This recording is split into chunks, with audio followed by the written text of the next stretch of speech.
नमस्कार दोस्तों, आप लोगों का स्वागत है मेरे YouTube चैनल ओनली MCQ पर। आज हम प्राचीन भारत के वैदिक साहित्य के जो महत्वपूर्ण प्रश्न हैं उनके बारे में चर्चा करेंगे और उनको देखेंगे। और अपने जो नोट्स हैं या कहीं भी आप जो भी लिखते हैं तो महत्वपूर्ण तथ्य आप नोट करते चलेंगे। चलिए तो शुरू करते हैं। पहला क्वेश्चन है, तत्त्वम असि किस उपनिषद से लिया गया है? ए कठोपनिषद, बी बृहदारण्यक उपनिषद, सी छांदोग्य उपनिषद, डी मुंडको उपनिषद। इसका सही आंसर है सी छांदोग्य उपनिषद। जो तत्त्वम असि का अर्थ क्या होता है इसको जान लीजिए। तत्त्वम असि अर्थात स्वयं को जानो। तो आप स्वयं को जान लेंगे तो आपकी स्वयं की क्षमताएं आपको पता रहेंगी और आप एक बेहतरीन लक्ष्य को प्राप्त करने में समर्थ रहेंगे।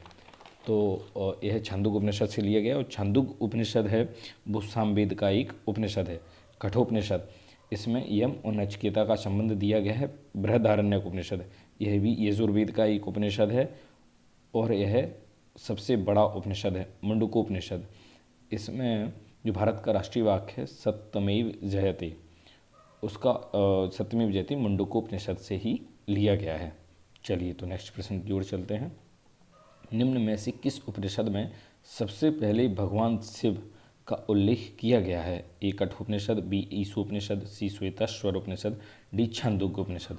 तो इसका सही आंसर है सी श्वेताश्वर उपनिषद। नोट करके लिखिए, यह भी एक यजुर्वेद का उपनिषद है। चलिए नेक्स्ट क्वेश्चन की ओर चलते हैं। निम्न में से कौन सा उपनिषद सबसे बड़ा है? ए कठोपनिषद, बी बृहदारण्यक उपनिषद, सी छांदोग्य उपनिषद, डी मुंडको उपनिषद। इसका आंसर है बी बृहदारण्यक उपनिषद। हाँ, छांदोग्य उपनिषद के बारे में एक पॉइंट अभी ध्यान आया है कि जो 3 आश्रम हैं, जिस उपनिषद में 3 आश्रम का उल्लेख किया गया है, सबसे पहले ब्रह्मचर्य, वानप्रस्थ, गृहस्थ और वानप्रस्थ, ये 3 आश्रम का उल्लेख छांदोग्य उपनिषद में किया गया है। और जो चारों आश्रमों का जो उल्लेख किया गया था वो सर्वप्रथम जावाल उपनिषद में किया गया था। चलिए नेक्स्ट प्रश्न पर चलते हैं। निम्न में से क्या मनुस्मृति का अंग्रेजी रूपांतरण है? ए code of law, B Hinduism law, C a code of Hindu, D a code of Gentoo law. इसका सही आंसर है ए कोड ऑफ जेंटू लॉ। अच्छा मित्रों, ध्यान रखना है कि जो गीता जो शब्द है, गीता सॉरी शब्द नहीं, जो हाँ शब्द भी देख ले तो गीता मतलब ज्ञान, जो गाकर जो ज्ञान प्राप्त होता है या गाकर जो मोक्ष की प्राप्ति होती है उसे गीता कहा जाता है। और गीता का जो अंग्रेजी में सर्वप्रथम रूपांतरण किया था, यह बहुत महत्वपूर्ण क्वेश्चन है और पूछा जाता है कई प्रतियोगी परीक्षा में। वो चार्ल्स बिल्किंस द्वारा किया गया था। चलिए नेक्स्ट प्रश्न की ओर चलते हैं। निम्न में से कौन सा शब्द कलाकार के अर्थ में प्रयोग होता था? वैदिक जो सभ्यता थी या वैदिक समय में कलाकार के अर्थ में कौन सा शब्द प्रयोग किया जाता था? इस क्वेश्चन को डालने के पहले हम जो कारण रहा है वो यह रहा है कि 2019 में व्यापारी शब्द के लिए क्या प्रयोग या व्यापारी के अर्थ में किस शब्द का प्रयोग किया जाता था? तो वो आंसर था पढ़ी ना। तो ध्यान रखना, काफ़ी लोगों को आ गया था लेकिन फिर भी आप लोग ध्यान से कॉपी नहीं भरते हैं तो कई मित्र जो हमारे हैं उनका गलत हो गया था वो वाला क्वेश्चन आते हुए भी। तो इस बात को ध्यान रखना है कि जो MCQ में गोला लगाते हैं वो MR सीट में, उसको ध्यान से भरिए।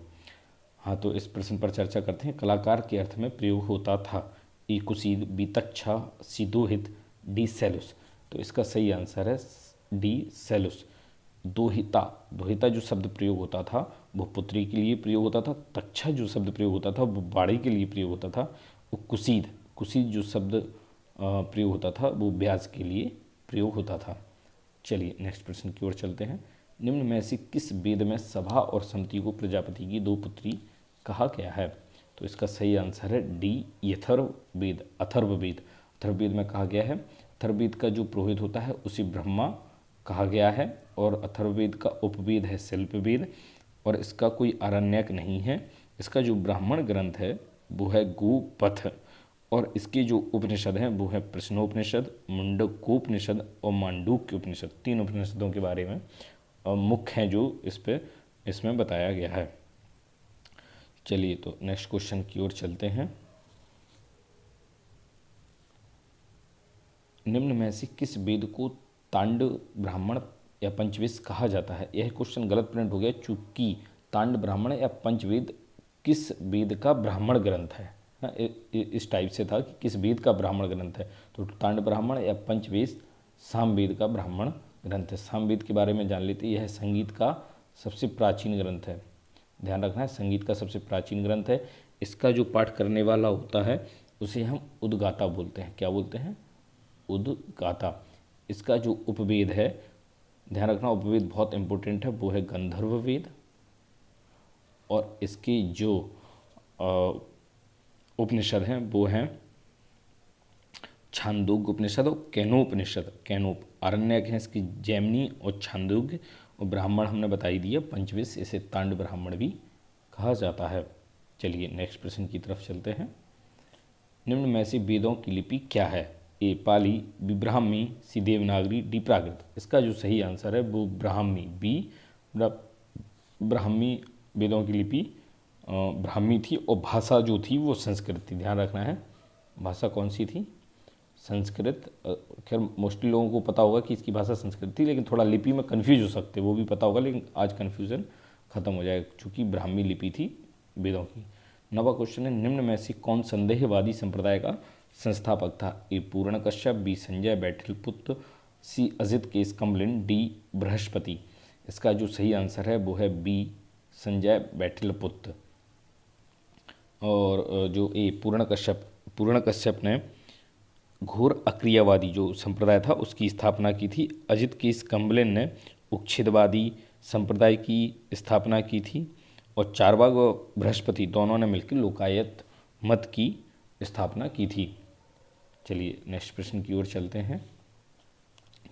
पुनर्जन्म का सिद्धांत सर्वप्रथम किस ब्राह्मण ग्रंथ में मिलता है? क्योंकि ब्राह्मण ग्रंथ इंपोर्टेंट होते हैं और पूछ लिए जाते हैं। तो जो सबसे पहले पुनर्जन्म का सिद्धांत मिलता है वो हमें शतपथ ब्राह्मण में मिलता है। और शतपथ ब्राह्मण यजुर्वेद का एक ब्राह्मण ग्रंथ है। ऐत्रेय और कौशिक की ऋग्वेद की ब्राह्मण ग्रंथ है। गोपथ जो ब्राह्मण ग्रंथ है वो अथर्ववेद का ब्राह्मण ग्रंथ है। और तैत्तिरीय ये भी यजुर्वेद का ब्राह्मण ग्रंथ है। ध्यान रखना है आपको, टोटल 4 वेद हैं। 4 वेद के बाद हमारे 108 उपनिषद हैं। और जिनमें 108 उपनिषद में से जो 13 उपनिषद हैं वो मुख्य तौर पर गिने जाते हैं, 13 महत्वपूर्ण उपनिषद होते हैं।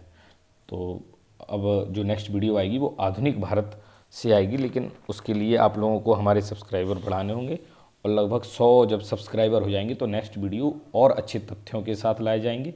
और जैसे जैसे आप हमको अप्रिसिएट करेंगे वैसे वैसे हम प्रश्नों की संख्या को बढ़ाते चले जाएंगे। और जो एग्ज़ाम से देखो, मार्केट में कई टेस्ट सीरीज़ हैं, लेकिन एक जो टेस्ट सीरीज का परसेप्शन मार्केट में बना दिया गया है वो एग्ज़ाम से रिलेवेंट नहीं होता है। वो एक तो या तो आपको इतना हाई कर देंगे कि वो डिमोरलाइज हो जाएंगे आप।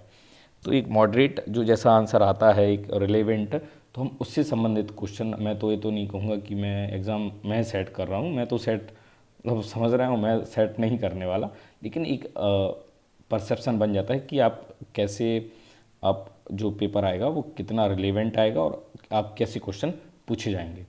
तो आप इसको शेयर करें और सब्सक्राइब करें। धन्यवाद। और जो नेक्स्ट वीडियो आएगी ध्यान रखना है वो 100 सब्सक्राइबर पर आपको उपहार स्वरूप मिलेगी और बहुत अच्छे क्वेश्चन उसमें होंगे।